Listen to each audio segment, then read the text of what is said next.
We all combed our hair like Maurice Richard, and we used a kind of hair glue to keep it in place. We laced our skates like Maurice Richard. We taped our sticks like Maurice Richard. We cut his picture out of all the newspaper, and we knew everything there was to know about Maurice Richard.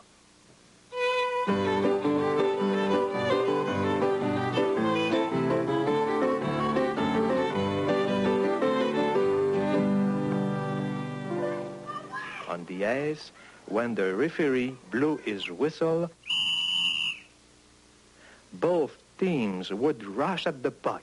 We were 5 Maurice Richards, again 5 other Maurice Richards, throwing themselves on the puck. We were 10 players, all wearing the uniform of the Montreal Canadiens, all with the same burning enthusiasm. We all wore the famous number 9 on our backs. How could we forget that?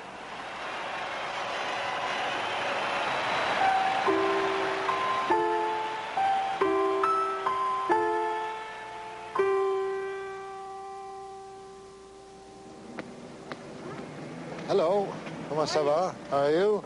Yeah. You speak French or... French and English. In English. Fixez ton nom à toi. Patrick. Patrick Paris. Tu es un joueur de hockey? Oui. Tu joues pour qui, là? Mont-Royal hockey, c'est quoi ça? C'est à l'Université de Montréal? It has been more than a quarter of a century since Rocket Richard scored his final goal. Je me rappelle pas de l'avoir rencontré, mais est-ce qu'il demeure dans ce bout ici? No. Many of the youngsters who still fight to wear his number on their backs likely wouldn't recognize the man who made it famous. Tu connais pas ça? Et moi, j'ai joué ici au hockey dans ce terrain-là. C'est bon. Comme ça, And the record book he once dominated now scarcely contains his name. I think I had about 24, 25 record in the hockey book in the National Hockey League. And I had many in the Stanley Cup playoff. And today, after 25 years, well, I don't think I got one left during the season. Well, no doubt there should have been 2 set of records. And they should have stopped the record in 1967 when they did the first expansion. Well, it's hard to compare. I hate to talk about that with the young generation because they never saw hockey 25, 30 years ago. It was more than 40 years ago, in 1942, when Maurice Richard first joined the Montreal Canadiens. In training camp the following season, Coach Dick Irvin put him on a line with Elmer Locke and Toe Blake. The punch line, they were called. And in 1945, the Rockets scored 50 goals in 50 games, beating the record set in 1917, the very first year of the NHL. In just 3 seasons, Richard had become history's most explosive scorer. I just felt the same way all the time, nervous. I was always nervous. And when I was on the ice, I wanted to win so much that there's a lot of things that I did I don't remember. And a lot of the goals that I score, I don't remember. But it wasn't just the goals the Rockets scored. It was the way he played. When Elmer Locke scored in overtime to win the 1953 Stanley Cup, Richard hugged him so hard he broke his nose. Goalie Terry Sawchuk said the most fearsome sight in hockey was the Rockets' eyes.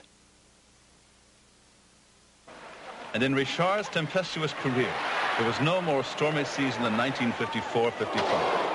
The Rocket leading the scoring race he had ironically never won, the Canadiens battling their arch-rivals Detroit.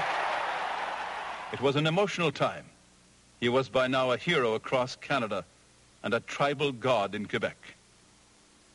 More and more often, he faced strong-arm tactics, argued with officials, and retaliated. It came to a head in Boston, just 2 weeks remaining in the season. Richard fought Bruin defenseman Hal Laycoe. He hit Laycoe with his stick and broke it. He grabbed another and hit Laycoe again. Restrained by a linesman, he attacked him too. For league officials, it was the last straw. When he returned to Montreal, Richard was summoned to the office of NHL President Clarence Campbell. Whether this type of conduct is the product of temperamental instability or willful defiance of the authority in the game does not matter. Richard will be suspended from all games, both league and playoff, for the balance of the current season. Yeah, I don't think it deserved the suspension of the whole playoff. I got suspended for the last 3 games of the season, but the playoff had nothing to do with the season. I think the decisions, they should have taken another decision to suspend me for the following season, maybe for 10, 15, or 20 games. But the playoff was kind of hard to take. The suspension hit at the very heart and soul of French Canada. The following day, the Canadiens were to play Detroit. The main entrance of the Forum on St. Catherine Street, a huge crowd of people. Before the game, a crowd gathered, growing in size and growing ugly. They're trying to stop the streetcars. They're on the streetcar tracks, but the police at the moment seem to have things well in hand. The rocket arrived just before game time. But the game was secondary. All eyes were on Richard, as Montreal, without him, fell behind. Suddenly, unexpectedly, Clarence Campbell entered the arena and took his usual seat. Then it began. The deluge of fruit, programs, rubbers, verbal abuse, and violence. The first period had just ended when the bomb went off, sending clouds of smoke towards Canada. The NHL president finally sought refuge. The crowd forgot about Campbell and rushed for the exits. The game was forfeited to Detroit. They cheer as the police try to push them back. The police are now forming a line and pushing the crowd back right to the center of it. As the fellow saying, outlaw Campbell. Outside, the rioting raged on for hours. Stores were looted, cars overturned and set on fire. 8 policemen and 25 civilians were injured. Damage was in the millions. The mob rampaged along St. Catherine Street until 4 o'clock in the morning. The next day, from the ravaged Forum, Richard spoke on radio. My dear friend, because I always try so hard to win and had my trouble at Boston, I was suspended. At playoff time, it hurts not to be in the game with the boys. So that no further harm will be done, I would like to ask everyone to get behind the team and help the boys to win from Rangers and Detroit. But there was no happy ending.